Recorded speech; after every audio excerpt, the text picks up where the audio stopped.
Bienvenidos a Marquesina. Como cada semana, vamos a hablar de lo más destacado de la industria cinematográfica nacional. Acompáñenme.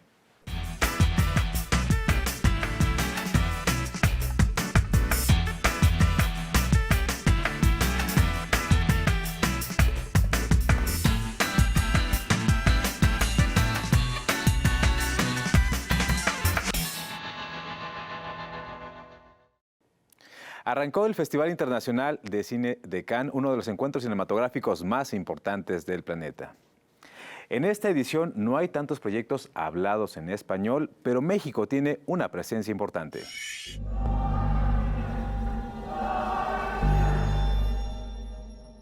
México tiene una destacada participación en el Festival Internacional de Cine de Cannes. Destaca el estreno de Perdidos en la Noche del realizador mexicano Amat Escalante. En 2013 se llevó el premio al mejor director por Eli y en 2005 ganó el premio Fipressi por Sangre. Todo apunta aquí. ¿Que ellos estuvieran involucrados? Los Alama.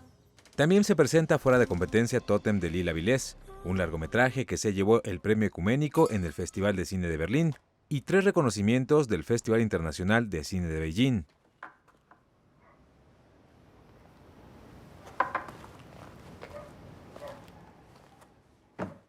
En la sección Cannes Classics destaca la proyección de la versión restaurada de El esqueleto de la señora Morales, dirigida por Rogelio A. González.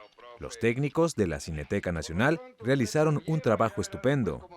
Finalmente, México también participa como productor del filme Eureka, dirigido por el cineasta argentino Lisandro Alonso.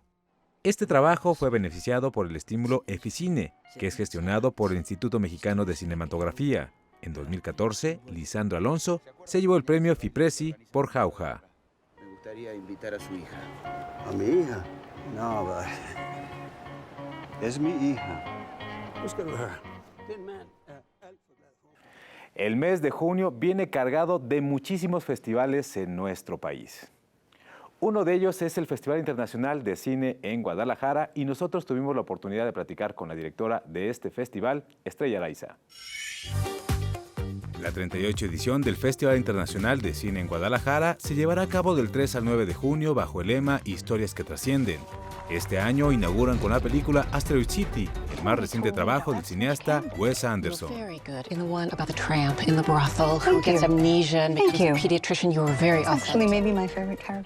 Estamos muy contentos de que Arcelia Ramírez vaya a ser nuestra homenajeada nacional. Y también tenemos el homenaje internacional de parte del invitado de honor, ¿no? Que es Pergagnini, y que fue el editor de Bertolucci, que trabajó con Orson Welles, o sea, un editor histórico. No es exagerado decir que el FIC presenta en documental y ficción nacional una de las selecciones más potentes de los últimos años. Destacan trabajos como Una jauría llamado Ernesto, de Berardo González, y Rabia, de Jorge Michel Grau. Además, el festival quiere resaltar la producción local con la sección Hecho en Jalisco. Y pues la policía también se presta para eso. A mí nomás lo que me gusta ver a tenerlas, intimidar a la gente. Creo que muchas de las películas que se están produciendo acá, como alternativa a filmar en Ciudad de México, apenas están empezando a demostrarse los frutos. Y yo creo que esto es la muestra de que nosotros estamos encontrando más y más películas. Este encuentro se ha convertido en uno de los más importantes en Latinoamérica en su apartado de industria. Este año, ya que está completamente abierto, por decirlo así, ¿no? Con relación a la pandemia, pues sí se incrementaron el 60% como todas las inscripciones a los diferentes programas. Galas a beneficio, conferencias magistrales, lo mejor del cine animado internacional y, por supuesto, una gran oferta cinematográfica. Eso es lo que ofrece el Festival Internacional de Cine en Guadalajara en su edición 38.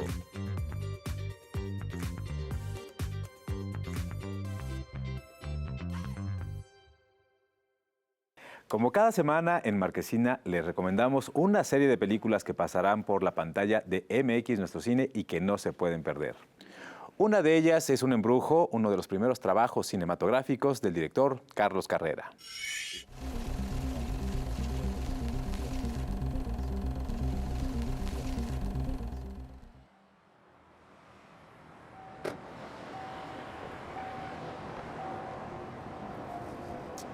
Ahí se quedan.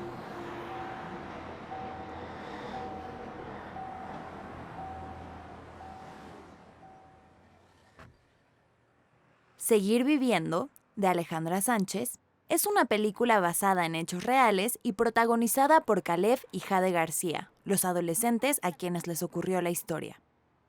Dos niños que huyen de Ciudad Juárez amenazados de muerte y una periodista que perdió a su hijo en un accidente automovilístico se encuentran y se hacen familia. Durante un largo viaje, pero en breve tiempo, todo girará alrededor de la muerte, del frágil universo del amor y de lo que acorrala a la vida.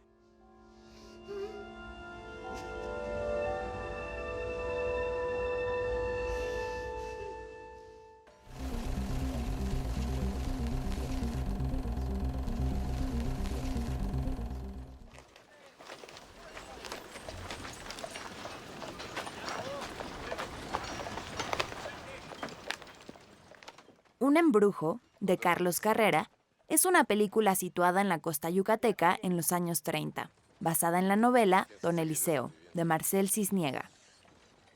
Eliseo, un joven de 13 años, es iniciado en el amor por Felipa, su maestra de escuela. Tras descubrirse la relación, ella se va del pueblo, dejándolo sumido en la nostalgia.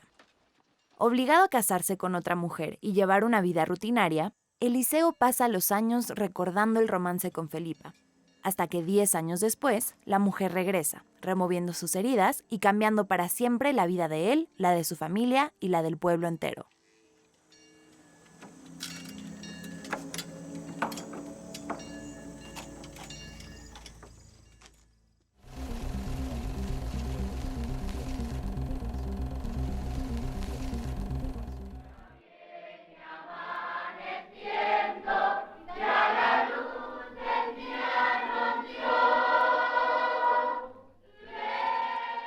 El corazón de la noche, de Jaime Humberto Hermosillo, es la historia de la obsesión de un hombre con una mujer llevada hasta sus últimas consecuencias. Un tímido instructor de manejo se enamora perdidamente de una joven, quien es sordomuda y se encarga de cuidar a un hombre ciego. Para poder acercarse a ella, finge necesitar los servicios de masaje terapéutico que la chica brinda. Con el tiempo, el protagonista descubre que el hombre ciego es el líder de un grupo secreto de personas discapacitadas que pretenden enfrentarse a los normales. El instructor y la joven entablan un romance que provoca el enojo del ciego, quien muere en un accidente, por lo que los miembros del Consejo de Discapacitados comienzan a perseguir a la pareja.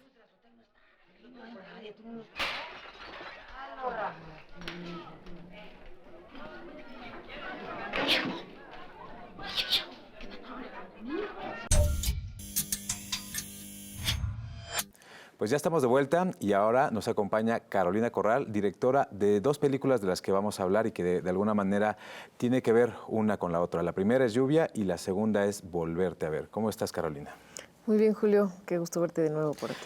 Pues sí, ya te lo decíamos hace un ratito, hemos platicado ya mucho sobre estas historias, ¿no? Pero pues, obviamente mucho de nuestro público no conoce cómo surgieron y cómo van de la mano estas dos películas. Llueve es una película que tiene animación, así que primero cuéntanos un poco de qué va esta historia. Sí. Llueve justo es la precuela del largometraje Volverte a ver. Llueve es un cortometraje animado de 10 minutos, es un documental animado ilustrado por una cuautlense, María Conejo, una gran artista que ilustra el corto en blanco y negro. Y Llueve cuenta la historia de María Hernández y su hermana Amalia que encuentran, son las mamás que descubren una fosa de la Fiscalía de Morelos que les había escondido, que no les había contado que tenía 118 cuerpos allí inhumados. Y cuando ellas la descubren porque allí entierra a la Fiscalía por error a su hijo, se dan cuenta que está junto con muchos más cadáveres, más de 100, y deciden abrirla, darle voz a los que están ahí y preguntarse quiénes son. Entonces este es un corto que es el testimonio de María. Tiene ahí también una esencia simbólica porque María, para ella es muy importante la lluvia. Cada que llueve ella siente que hay señales que le manda a su hijo. Cada que hay avances en la la fiscalía, cada que su hijo le quiere dar una noticia, el día mismo que se extravió y se perdió y lo salió a buscar estaba lloviendo, hace unos días que estrenamos en Cuernavaca llovió. Entonces este elemento de comunicación entre ella y su hija es muy importante y quisimos darle su importancia y relevancia en el corto, entonces por eso el corto se llama Llueve y tiene mucha lluvia ilustrada. Así es, digamos que el tema que permea estas dos historias es la desaparición de personas, ¿no? Aquí hay un elemento muy importante que es que pues, las historias se centran en pues, dos fosas, no clandestinas, sino pues de alguna manera están bajo la supervisión o bajo la responsabilidad de las autoridades de Morelos. Esta es la primera historia y la segunda es Volverte a ver, que tengo entendido que tiene que ver con otra fosa, ¿no? Totalmente, Volverte a ver nos mueve de la fosa de Tetelcingo hacia la fosa de Jojutla, que es la segunda fosa que encuentran las familias o que más bien le exigen a las autoridades que ya les confiesen cuántas fosas más tienen y entonces el fiscal les habla de la fosa de Jojutla. Volverte a ver se desarrolla ahí, quizá fue hasta esa fosa que pudimos grabar un largometraje porque estábamos entendiendo cómo mirar un desastre tan grande, ¿no? Como tantas aristas, todos esos enterramientos. Entre las dos fosas son 200 cuerpos, hay muchísima negligencia, impunidad, participación de las mamás que estábamos tratando como descifrar. Entonces, Volverte a ver narra más bien la segunda fosa. De una manera ahí como observacional decidimos quitar las entrevistas que había sobre Tetelcingo, el material que estaba un poco desordenado y nos abocamos más a contar una historia con una cámara que está observando, que es como testiga, como si fuera otro personaje en la fosa. Así es, y de alguna manera en ese sentido el cine documental se vuelve en una herramienta también de lucha social, porque también se han convertido estas dos historias en eso, ¿no? En una campaña pues de visibilizar una problemática que prácticamente ocurre en todo el país, ¿no? Que es de pronto pues esta crisis que hay en enterramiento de personas, en el tema forense también, ¿no? ¿Cómo fue para ti de pronto entrarle justo a este tema tan duro de ver y estar tan cerca de las víctimas, ¿no? Que de alguna manera van narrando también sus historias a través de las dos películas? Pues Magali Rocha, productora y amiga, y mi equipo nos involucramos en el Movimiento por la Paz desde 2011. Fue como la primera vez que nos rozaron estos temas, que escuchamos esos testimonios que la primera vez que los escuchas, pues se te quedan en el alma y se queda también como ahí una deuda por cuando menos aportar a la memoria histórica, ¿no? Si se puede también a la justicia. Y en ese sentido siempre nos ha parecido importante que nuestros trabajos estén en salas de cine, pero también en la calle, afuera. Entonces, paralelamente a los festivales de cine, a esta muestra comercial también, están las proyecciones en la calle, ¿no? Vamos a hacer una gira con Ecocinema, junto con esta presencia en cines, para que gire a otros estados de la República, donde algunos colectivos, por ejemplo, la pidan. Entonces, esas proyecciones en plantones, en Segov, durante la brigada de búsqueda en Morelos, que acudieron más de 200 familias, ahí también hicimos una proyección. Entonces, estas proyecciones en la calle, que les sirvan a las familias, nos importan mucho. ¿Cuándo decidieron empezar a hacer sí, justo entrarle a este tema y retratarlo, ¿no? Porque hay muchísimos factores que se involucran. Morelos se ha convertido en un estado peligroso, ¿no? En muchos sentidos, la violencia ha aumentado a niveles que nunca se habían visto, ¿no? De pronto, Cuernavaca, que era considerado justo el lugar de la eterna primavera, lo ha dejado de ser porque hay grupos criminales ahí metidos. Y evidentemente también tenían que ver las autoridades en todo lo que tenía que ver con estas fosas, ¿no?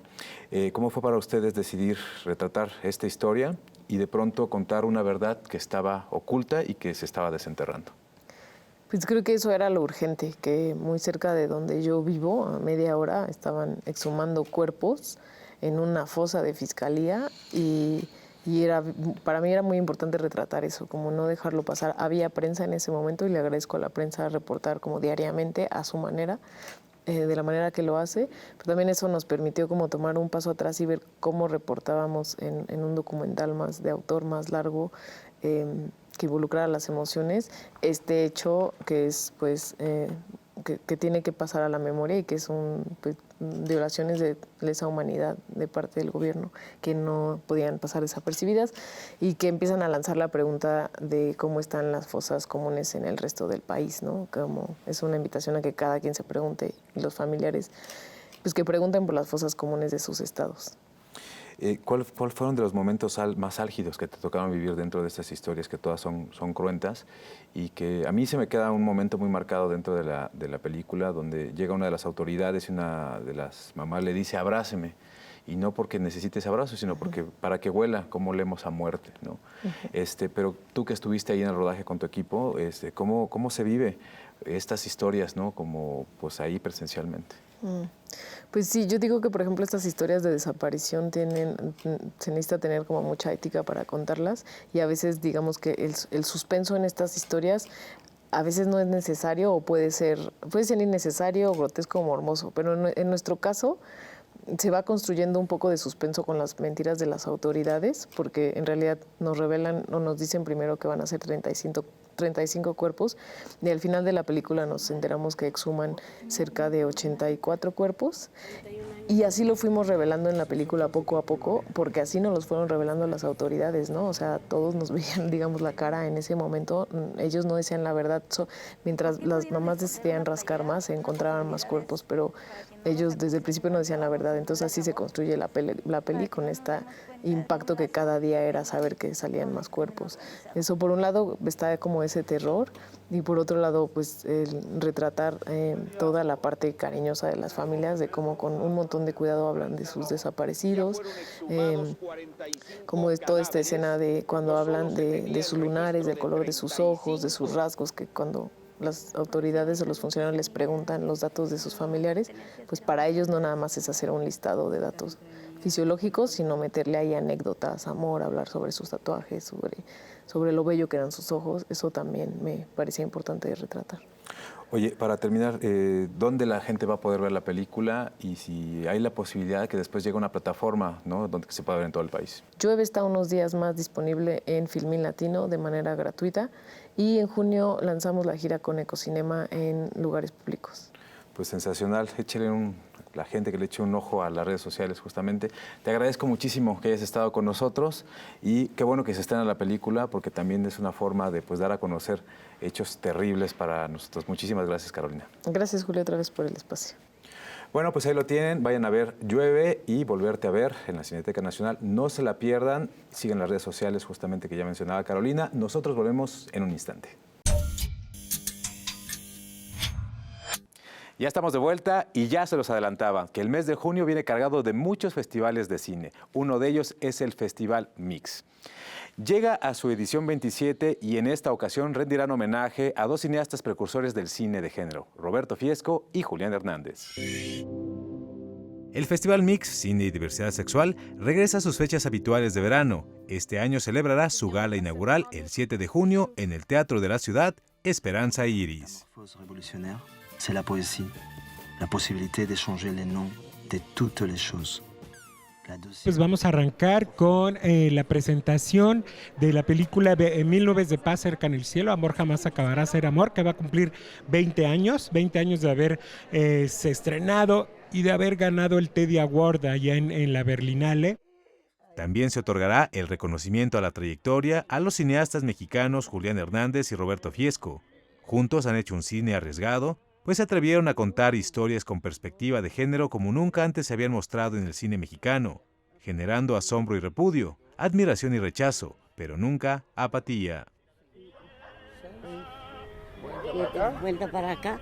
Y ahí cae. Ahí caigo. Eso es padrísimo, ¿no? Que ahorita ya no se defienda tanto el asunto, sino que se cuestione, ¿no? Sino que las cuestiones vengan de la propia comunidad hacia sí misma, ¿no? Y eso nos va, creo yo, igualando a todos, ¿no? Como humanos, como seres humanos. ¿Qué haces? En la sección Rosa Mexicano presentan filmes con premier en la Ciudad de México, como Mi novia y la revolución.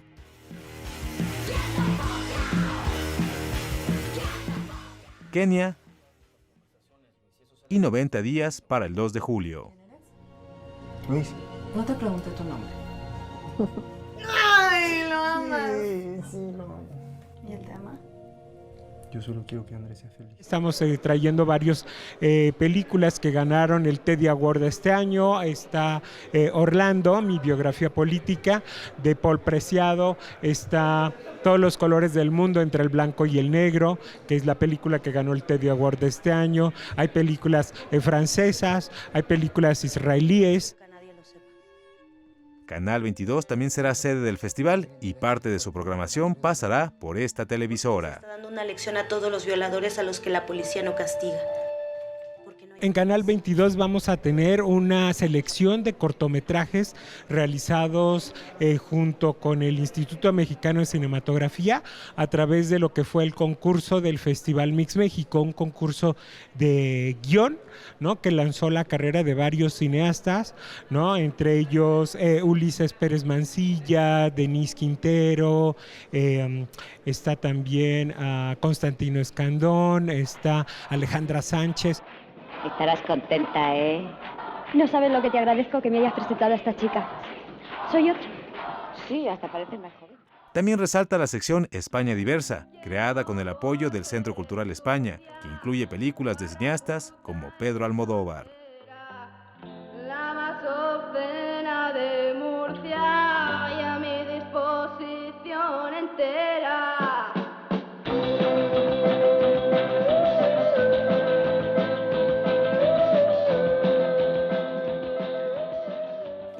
La Filmoteca de la UNAM se ha convertido en una importante institución de restauración de películas, no solo mexicanas, sino también de otros países.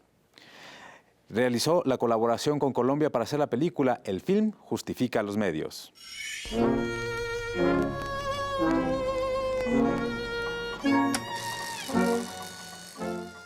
La película El film justifica los medios, del director Jacobo Castillo, se convirtió en una especie de estandarte durante los movimientos sociales en Colombia que acontecieron en 2021. Aunque es una película construida con materiales de archivo, los temas que abordan siguen resonando en el presente. Cuando nosotros estrenamos la película en Colombia, pues nuestra audiencia empezó a ver con otros ojos la película. Era una película que recuperaba imágenes desde hace 50 años, pero que resultaba muy vigente y muy familiar y muy presente para todo el mundo, como una lucha que todavía seguía viva. Todo lo manejaban ellos. Eran dos mundos distintos. ¿Qué quiere decir eso de cine oficial? La realización e investigación fue todo un viaje. El primer reto fue conseguir los materiales, obtener los derechos y luego someterlos a procesos de restauración. Muchas de estas películas solo se exhibían de manera clandestina. Y se hizo. Y contamos mucho con la suerte de la Filmoteca de la UNAM acá en México. Pudimos traer algunos títulos de Colombia para terminar de hacer la restauración y la digitalización acá en México. Hubo un movimiento. Hay imágenes realmente sorprendentes que dan cuenta de la vida social y política de Colombia, como el nacimiento de las Fuerzas Revolucionarias Armadas de Colombia. Pues en que la mujer no había accedido. Pienso en dos películas que yo no conocía, que para mí fueron un gran descubrimiento. Una de ellas, se llama Asalto, es una piecita muy corta de Carlos Álvarez del 67, que retrata la invasión de los cuerpos militares a la Universidad Nacional en Colombia. En el año 67, los militares se toman la universidad y no hubo registro fílmico de eso, y lo que hizo Carlos fue recuperar un montón de fotografías de muchas personas, fotografías de ese momento, y hacer un montaje con las fotos muy al estilo de esa época, y sacar un cortometraje en el 68. Y otro fue una cineasta entre ruso-brasilera, que en esos años vivía en Colombia, e hizo un cortito en el 71 que se llamaba Esperando el Milagro. Y es un cortito que tiene un tono muy poético, muy descriptivo, como de la cotidianidad de una ciudad como Bogotá. Sin embargo, en ese momento estaba como las vísperas de las elecciones en los 70s y hubo un fraude electoral, y fue un momento como de mucho movimiento político y social en las calles. Entonces ella, sin quererlo, o no sé si lo quería, pero todo esto se infiltra en su cortometraje, y un cortometraje que comienza siendo con una vocación y una mirada muy poética, termina siendo profundamente político, digamos. Todo cine es político. todo. Nacimos en esa violencia. El film Justifica los medios tendrá un estreno en cines seleccionados de la Ciudad de México. ¿Tú te imaginas un país sin memoria?